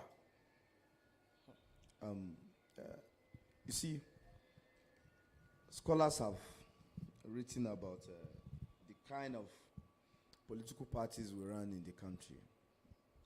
And a lot have also agreed that we are yet to have political parties. What we have are platforms people use to gain powers and have access to our resources. I do not intend to call any names, but I want to use a contemporary example. If you observe one of the leading candidates into this election, left a particular political party process and went into another political party, and all of a sudden became the presidential candidate. If our party system, political party system, are properly entrenched, defined, before I become a member of a political party, you should have prerequisites. You should have a form that defines who can become your member. If you want to finish any political party, if INEC want to finish any political party in this country, is to adhere strictly to registration of membership, or to say, how many members do you actually have? Registration of political party members is still a serious challenge, because all of us know that the current practice is about the money bags. Beyond that, nobody give a damn. Nobody look at your capacity in terms of education, experience, or what have you. It's all about, oh, this guy, and that is why, look at the way we do it. And that's why we allow, if you become a councillor, you become the leader of the political party at your ward. If you become a chairman, you become the leader of the political party in your local government. And it graduates in that order. Okay? Because it's about those that have access to the state resources, they should bring those resources to come and sponsor the party. Look, when we went to monitor the primary elections from our office in the Ondo State election, you know, it's one of those off-season elections. And we went, one of the candidates, his campaign, what do you call it, was that, look, since 4 years ago, that we do not have governor, that we didn't produce governor. I've been the only one sponsoring the activities of the political party. On the basis of that, I should be given the ticket. So because registration is not done properly, so the issue of political finance becomes a challenge. Okay? And that's, for me, that is where the whole recruitment process starts from. Even those that become executive of political parties are not are not elected on the basis of capacity. It's on the basis of who the leader, in quotes, who the leader has appointed or is willing to work with. So we in the course of doing all this, we exclude every segment and every part of the society. Because it is not about capacity, it's not about any inclusion. It's about who are those that can do my bid. Unfortunately, even the younger political parties, the new political parties also, they all emulate all this. If not, why should somebody who has not been part of your political party, it's either you invite him or he has approached you guys, all you do is to, Oga, take. So it is about platforms. It's not about political parties. Until we get it right, until we have philosophies, and we have, and we stick to those philosophies, and we do this in as expected. We are not there yet. All what we have, and look, all these political parties that we have listed there, the 18 political parties that have produced presidential candidates, I can assure you that after tomorrow, next tomorrow, a whole lot of them, you are not going to hear about them again until another cycle is here. So, thank you. Thank you, Dr. Nasir. Dr. Oguche, yes. Is it right for a political party, to decide to give a ticket to a woman, a youth, a PWD, because because they possess good qualities, or sellable qualities, even if they don't have money to run the election? Well, that also goes to the operational modalities of political parties. If you look at the Electoral Act, we have provision relating to election expenses. The Act envisages a situation where there is a limit to what candidates and political parties spend for elections. But as it is with the major political parties, this provision is observed more in the breach. In fact, there is no standard formula for determining how much a political party has spent. Now,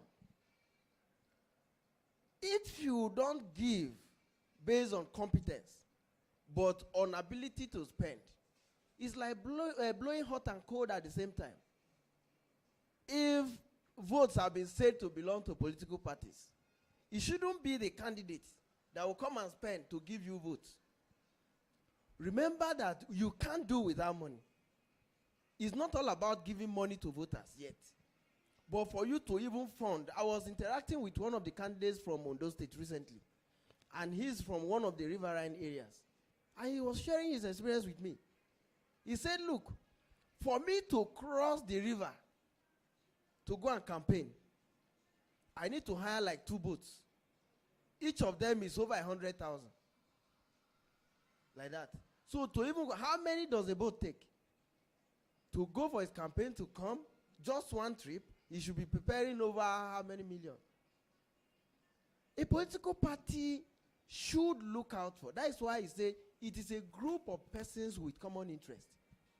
Now, if you give based on who has money, at the end of the day, where people are highly sensitized, the candidate may not be sellable.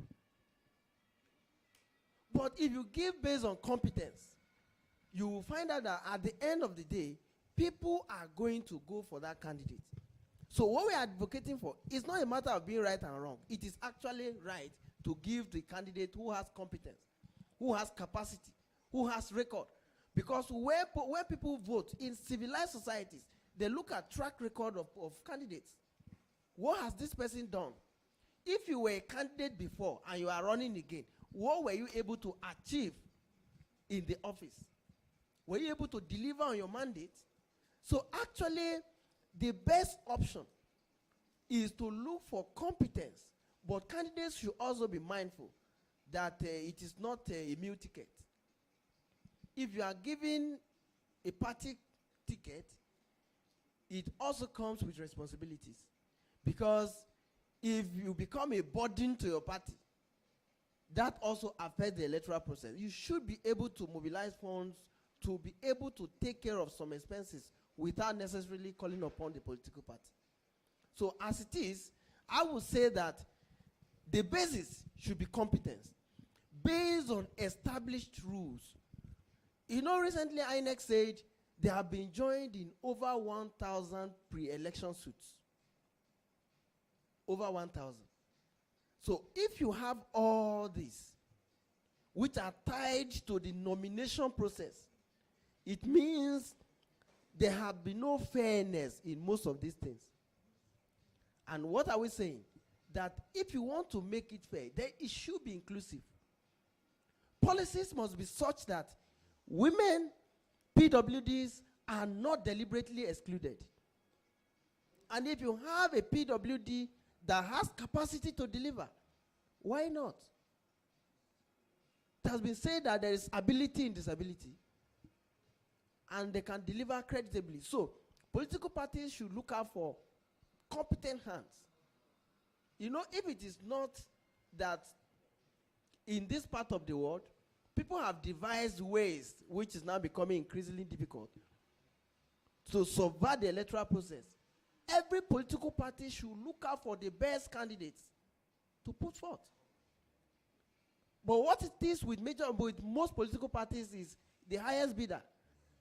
As was said earlier, you find a situation where leadership of political parties, as Dr. Nas said, is based on who the leader wants. In some cases, what do they do? Do they even do primary election in some cases? They just select. The courts have nullified some. You will see the obvious will of the people, and the leaders will just impose on them. So, if we must have it right, then it should be based on competence. It should be based on ability to deliver. It should be based on record. And when that is done, it will go a long way in advancing Nigerian democracy. Thank you. Thank you, Dr. Guche. Aki, do you have anything to say on that? Not really on that, but it's just some of what is coming from the field. Okay. There is supposed to be a ECH 40 form in all the polling units, where the form is meant for persons with disabilities. INEC is just trying to get accurate data of those who have gone out to vote and all. And all the reports coming out from these polling units, those forms are not made available. And some persons with disabilities who are bold enough, you are supposed to ask for it. Some have asked for it, like one person said he actually asked for it and they told him that the form is for deaf and dumb. Like, how? This is a physical person with disability asking for a form that he's supposed to, the form is for deaf and dumb. To fill. And they said this is a physical person with disability asking for a form that he's supposed to. And INEC assured us that this will be made available. And we don't, some persons, and INEC assured us that this will be made available. I think we're having hitches with the... And we don't, some persons, and INEC assured us that this will be made available. I think we're having...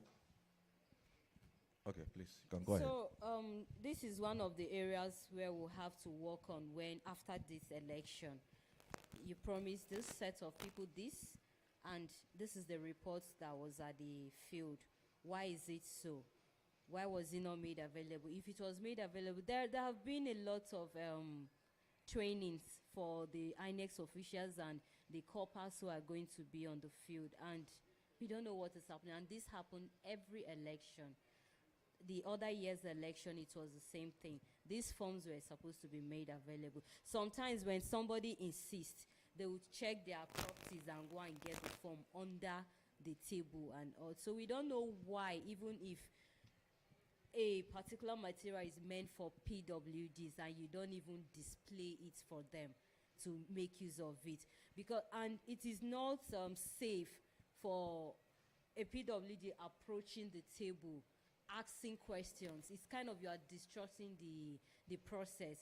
So if the materials are there for them, display these materials. Once they get there, they'll call your attention that they are supposed to, or even themselves, the officials, they are supposed to know that by citing a PWD after voting, the PWD is supposed to do something else, which is filling in that form. Because we are having issue of data for persons with disabilities. We talk about 30 persons with, almost 30 persons with disability, persons in Nigeria have a form of disability. But having that accurate data is a problem. And this is just one of the ways to get this data. So, actually about 30 million. About 30 million, yes. So this process of that form, it's one of the ways that after the election, INEC will go back and work on it, and we'll know that, okay, in the 2023 election, so number of persons with disabilities came out to vote, and so number were women, so number were males. So we don't get. I think that is a very good point of engagement, you know, with the authorities, with the INEC especially, so that we can, you know, get accurate data, you know, on the number of PWDs. I'd like to go to the issue of women. Women constitute a chunk of the voting population in this country. With also the data about PWDs that is having about 30 million, you know. Don't you envisage a situation where women having this number, you know, can come together, even if they don't have finance, adequate money, you know, pool their resources together through crowdfunding, and then decide to sponsor maybe one person for the president, or even for a governorship, this thing.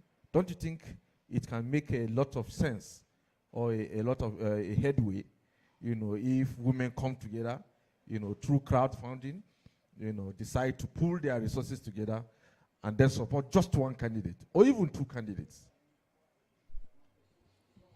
I agree with you that it will make a lot of difference if women can do that. But then the place of the culture comes to play. Okay, so they come together, they raise the funds. It's doable. One thing I've noticed, because I've worked in this space for so long, I do a lot with women, a lot. And things I've noticed is that women are very passionate about this kind of movement. If it is raised, I know it is doable, and I know we can do it. Then the part of the culture comes to play. You see, we come together, we decide to sponsor one person, and then they go back home, and then the men say, Mama Amaka, I don't want you to go to that place again. Stay in this house. You choose. Choose me or that movement you are going to. If the woman refuses, the place of culture starts to play. And in-laws begins to come. I say, do you want to, you know, all those dramas starts to play. So you see, in this part of our society, it's not that it cannot happen. But then it comes to a part, and then all these small things start raising their heads. So I think the first thing that needs to do is not that women can come together, find the funds, sponsor a candidate, but I think the place of acceptability, the barriers, the cultural barriers, the societal barriers, the religion barriers need to first be removed. If not, by the time the coming together comes to play, these barriers will still show face. They will still come up. And it will cause a hindrance also. So coming together, is the list of what can be done. In fact, some of the candidates that are contesting, some of them were actually sponsored by some women groups. There were some women groups that actually came together, put some money together as crowdfunding, and they actually sponsored some of those women. I think that is a new. Yes, because it's done. It was actually done. Yes. Yeah, Chris, I would like to modify your own a little, slightly. He wants to add You know. something. you always modify mine. You know, in the case of women, there are several issues of custom, tradition, religion, and all that, you know, that tend to impede on their, you know, chances. Now, in the case of youth, you know, in recent time and in the build-up towards this election, you have seen the movement of youth starting from the NSAS, you know, and now you can see some movement here and there. And by INEC data, you know, the youth constitute about over 26% of the entire voting population in this country, in this election. And then these cultural prejudices and encumbrance do not really apply to the youths as in the case of women. Now, is it not possible for youths, you know, since they have been crying of marginalization, exclusion, you know, is it not possible for the youth to rally themselves together, you know, pool their resources together, and put forward just one person, you know, maybe for the post of the president? Yeah, it is possible, but not without certain mitigating factors. If you look at, one of the factors is leadership. Okay, leadership has not been provided. And remember that youth agitations usually arise from unionism and all that. The umbrella body of Nigerian students, called NAS, collapsed since 2001, 2002, after Daniel Onje. Okay, Daniel Onje was the last president of NANS that was the only president of NANS. Since after Daniel Onje, we have been having functions. And that was the beginning of the destruction of youth leadership. Okay? The elites that we talked about, the money bags, understand that the easiest way to divide the youth is to throw money at them. That has been one of the most destructive factors for leadership of the young people. If you look at what happened during NSAS in year 2020,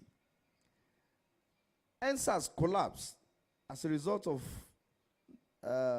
what do you call it, leadership issue. Okay?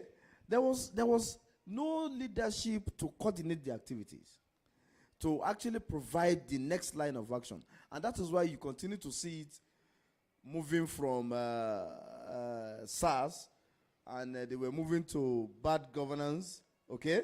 And, okay, when the state now realized that, oh, it's like these guys are deviating from there, the state came into it, and, of course, the rest is, is now story, isn't it? So, one of the major problems the young people are having is leadership. Who become the voice of the young people that we speak and they will listen to?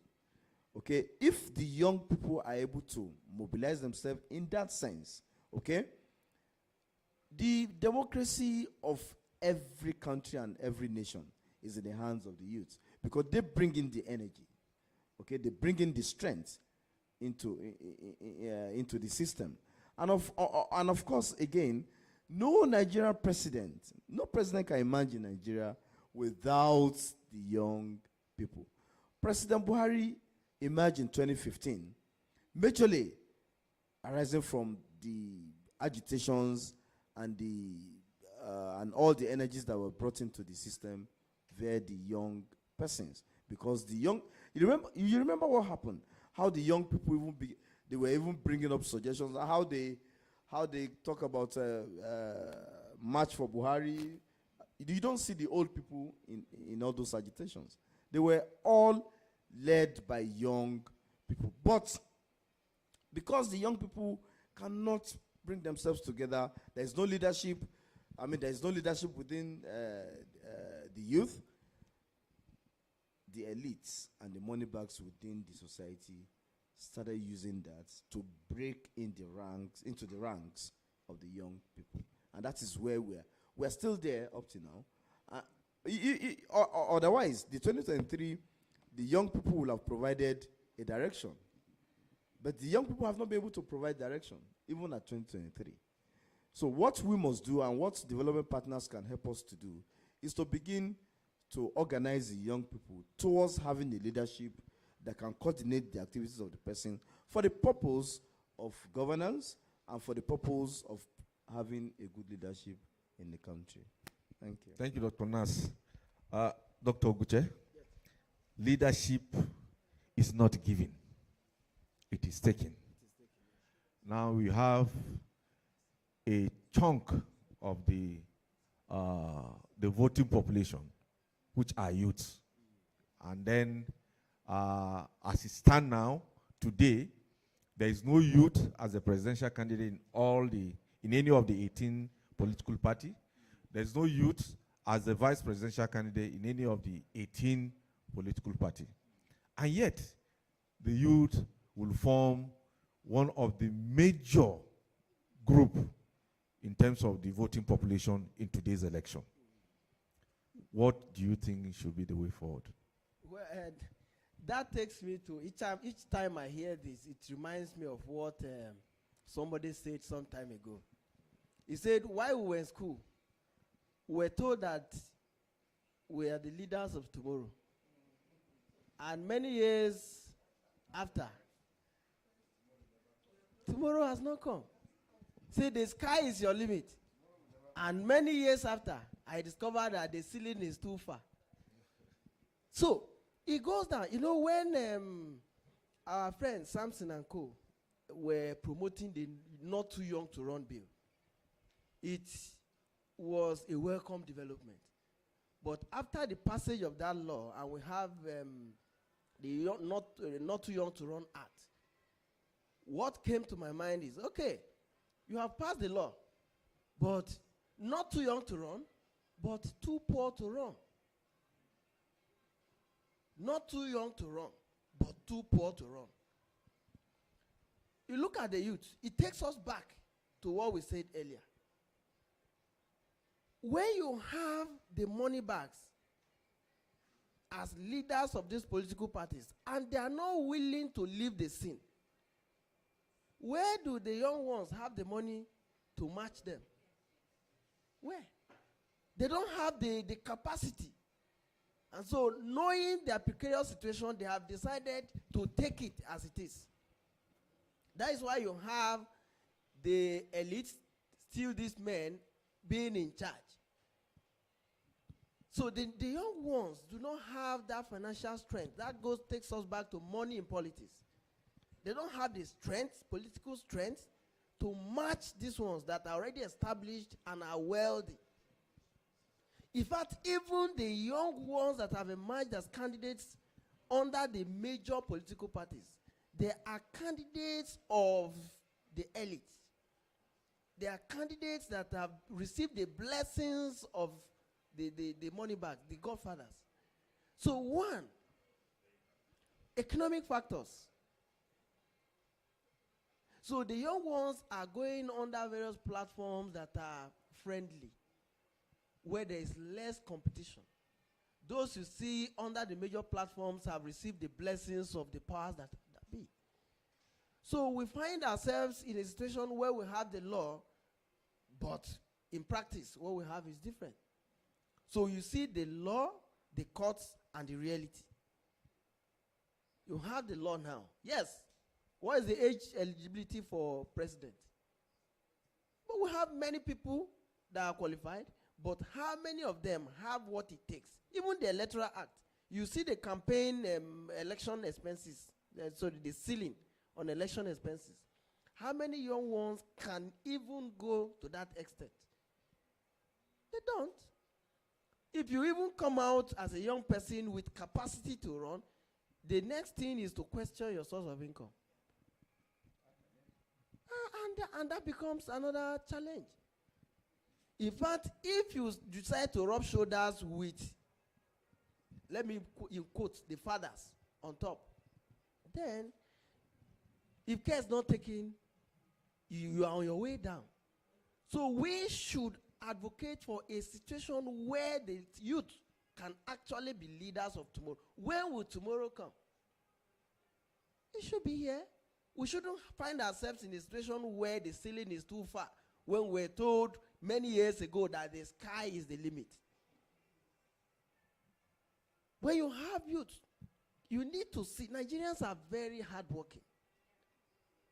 From daybreak to sunset, when you go out, you see how hardworking Nigerians are. But the political atmosphere is not conducive for them to thrive. And that is why they have continued to take that stage where they have been pushed to. They have become supporters. The best you can get is youth leader and this and that. And even at that, a women leader. And you see somebody, the last time, somebody who came up as youth leader is a grandfather. So if a grandfather is a youth leader, then what happens to the children? So to that extent that even the slot meant for the youth leader, you can't have a youth fill that position, is actually heartbreaking. And these are issues that we need to talk to the people. There should be this reorientation, moral rearmament, to tell the people that, look, we can't advance, we can't make progress like this. When you see people who have capacity to deliver, but they don't have platform, they don't have. You even see, in fact, the society looks at you, if you are coming outside the major political parties, as joking. It is quite disheartening. It's noise making. I said this one. I know this. So it's actually a thing to worry about. Thank you. I will take this last response before we proceed on a short break. Like we have said time and again on this panel, 30 million PWDs in Nigeria. And is it not possible for the PWDs to pool their resources together and sponsor, even if it is just one candidate? It is very, very possible. And after the election today, that is one of the areas we are going to go into. Educate our people about the need for coming together, forming a synergy for persons with disabilities, bringing our resources together, our knowledge together to sponsor a candidate out there. Because if you can check in all the presidential elections, no president has had up to like 25 million votes to become the president. And we persons with disabilities are over 30 million. So if we come together in unity, we are able to put a sitting president. And that sitting president might be one of us. So we are going to really educate ourselves after today's election. That is where voters education comes in. We don't have to be tired. We have to advocate seriously on this issue. Make the noise, talk, tell our people the importance of coming together. And also, belonging to a political party is one thing. Making noise about, oh, political parties are not being acceptant, they are not including us, and is another thing.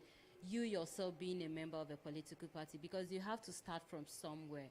You have to identify a political party and be a member of it before we start saying that, okay, they are not being inclusive. Because I can, in a whole day, I can sit and talk about how, oh, this party, they are not inclusive. You can hear their campaigns, their manifests, they are not talking about person with disability. Then if they now ask me that, wait, Ave, which party do you even belong to? And I'll say I'm not a member. So what am I really saying? So we'll have to educate our people, be a party member, then we'll start from there. So it's possible we can elect, even if it's not the president, we can have a senator. We can elect a senator. We can have a House of Rep. We can have House of members in the states. We'll start from there, and it is possible for us to have that. Thank you very much, distinguished panelists. Thank you for your very insightful comments. At this point, we'll go on a short break. Thank you very much.